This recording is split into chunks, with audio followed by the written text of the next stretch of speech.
Das vielas aos becos que guardam histórias, dos muros pintados que expressam resistência, as periferias de Fortaleza são muito mais do que se vê à primeira vista. São territórios de vida e luta cotidiana.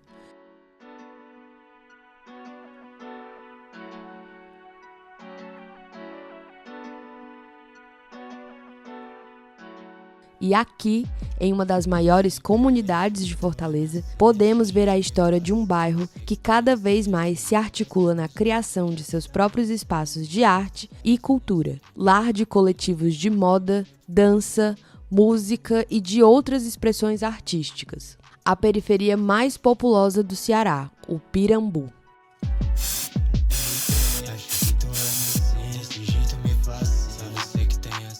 Dentro das piores secas já vivenciadas pelo Ceará, as secas de 1915 e 1932 obrigou diversas pessoas a buscar refúgio e a possibilidade de sobrevivência, porém, na época, pelo descaso do poder público, eram colocadas em situações precárias por um sistema que negava direitos básicos.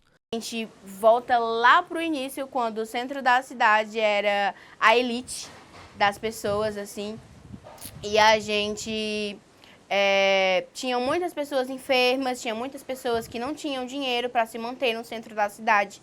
E aí eles começaram a pensar para onde localizar essas pessoas, né? De uma forma bem desumana, assim.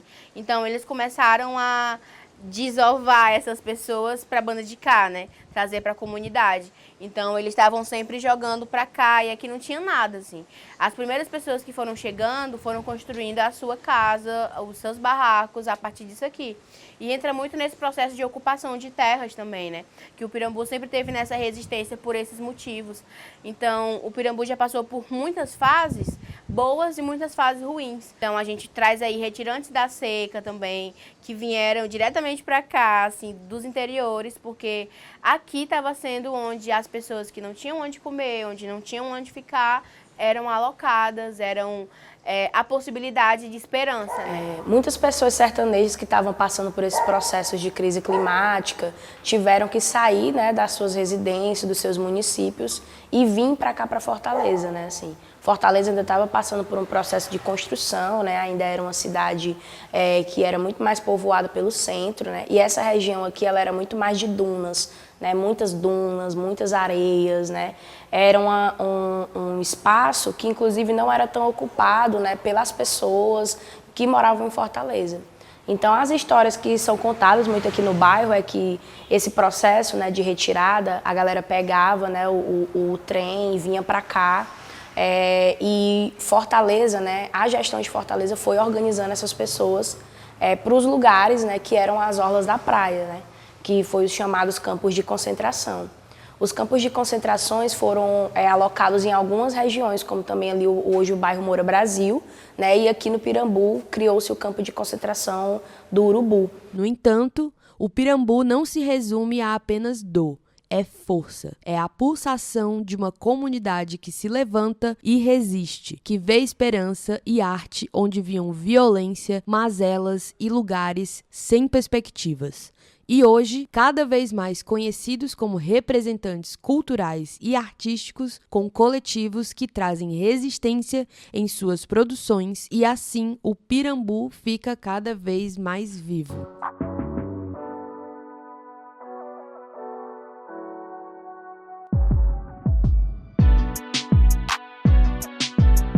A gente saía na rua, as crianças, bem pequenininhas mesmo, 6 anos, 7, 8, a gente se reunia e, vamos brincar de João Ajuda.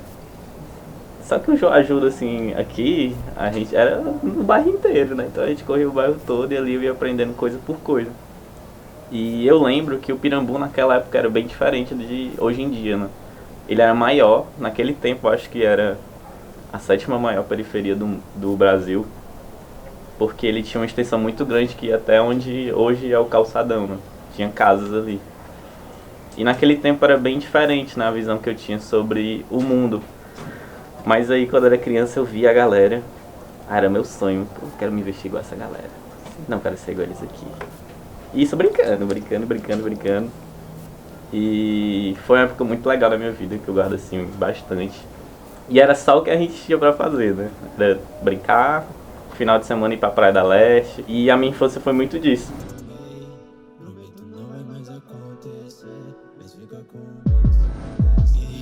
Acho que tu é minha senha, desse jeito me fascina. Você que tem a senha, se não for pra ser nós dois. E eu lembro que a primeira peça teatral que eu assisti foi uma peça teatral do Centro Cultural Chico da Silva. E foi uma amiga minha, uma colega minha do ensino médio que me convidou, que ela era uma das atrizes dessa peça e ela estava sendo uma das atrizes, assim, principais mesmo, né? Eu acho que na época era Paixão de Cristo que eles estavam fazendo e tal. E por mais que eu não tivesse uma relação muito forte com esse sagrado cristão, né? Tipo, eu queria muito ver ela atuar. Então, tipo assim, quando eu fui, né, junto com os meus colegas do ensino médio, assistir, e a peça era na rua, e tinha todo aquele rolê da procissão e tal, e eu vendo as pessoas se misturando e se juntando, e tipo assim, era a galera toda de figurino andando na procissão, aí chegava as pessoas que não faziam parte da peça, estavam lá como telespectadoras e participaram da peça também.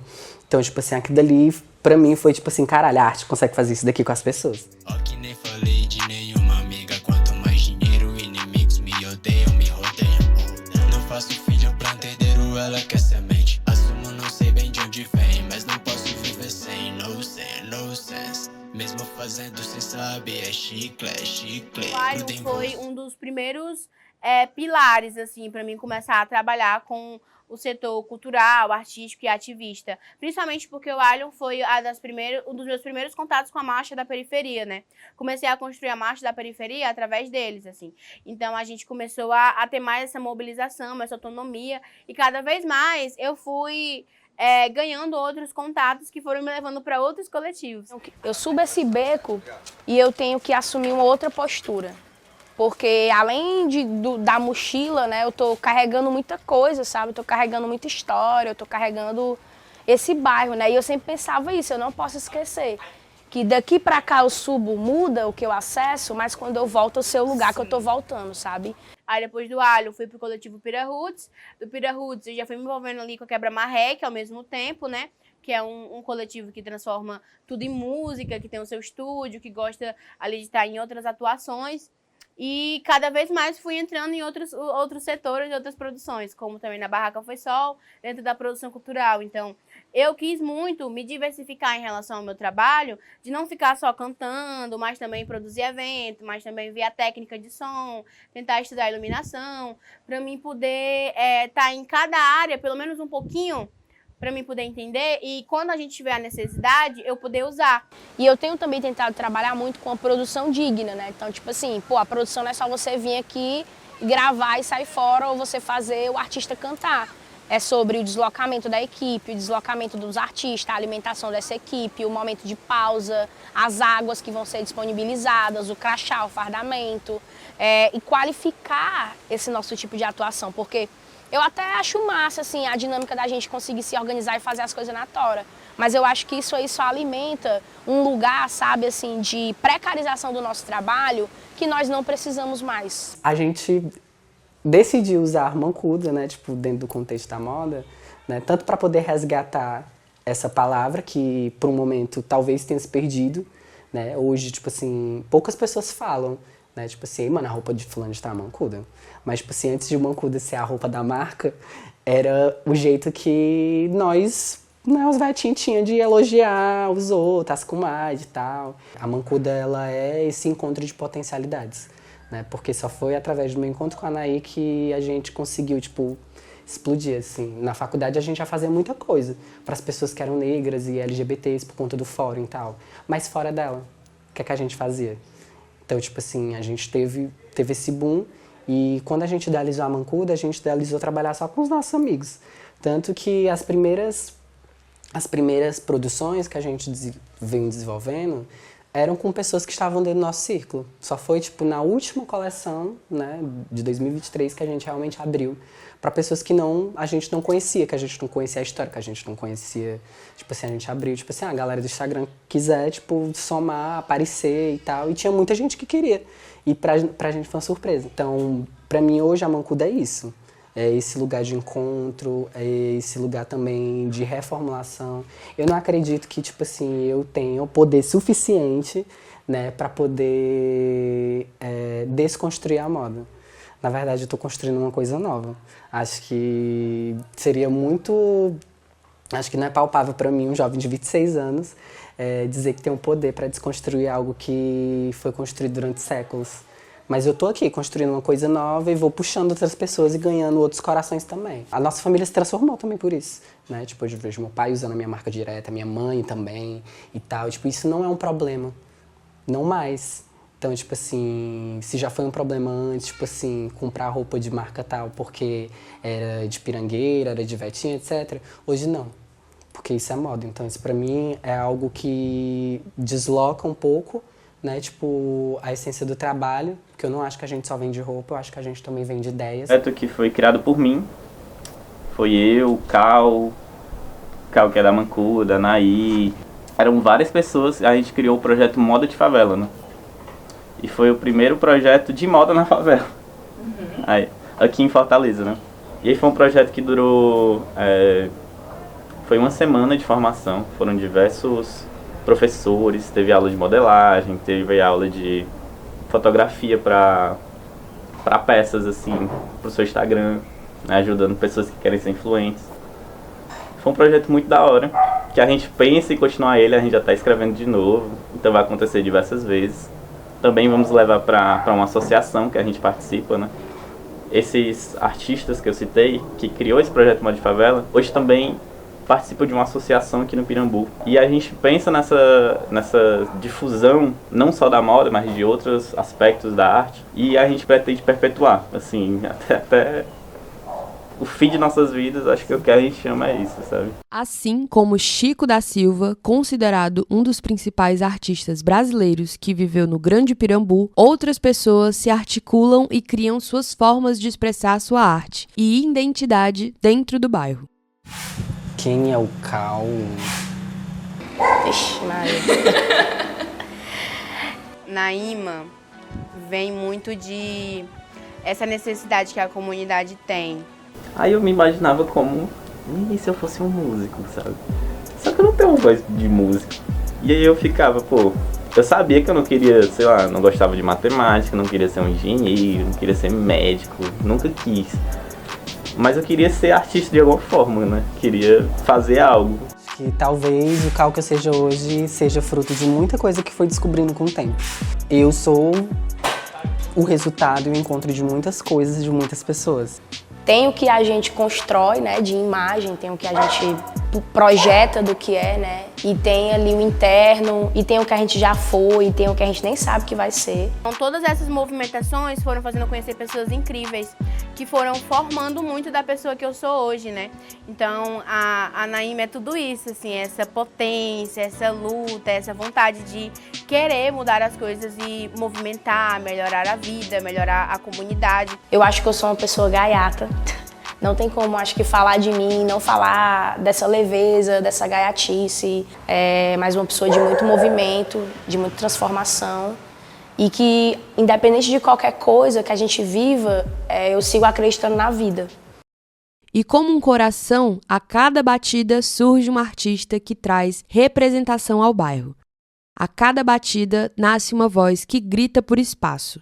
A cada batida traz um periférico para o pódio.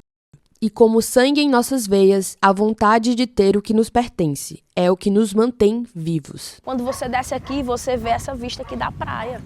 Você vê essa galera trabalhadora, você vê os barraqueiros, sabe, defendendo seu território. Você vê a galera da tapioca passando de manhã para ganhar seu pão.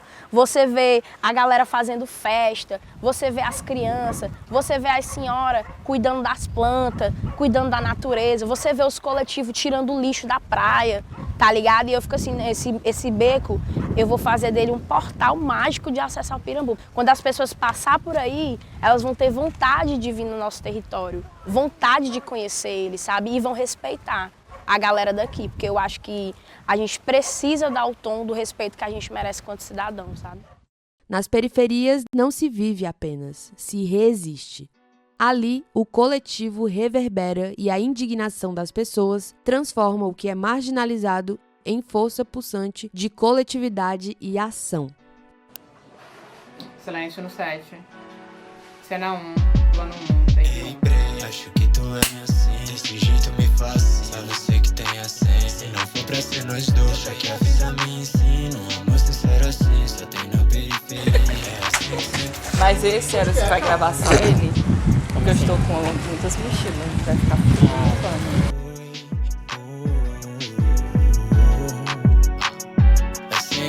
Ok, falei de poligamia. Ela já me disse que não me divide com nenhuma amiga. Ok, nem falei de nenhuma amiga. Quanto mais dinheiro, inimigos me odeiam, me rodeiam.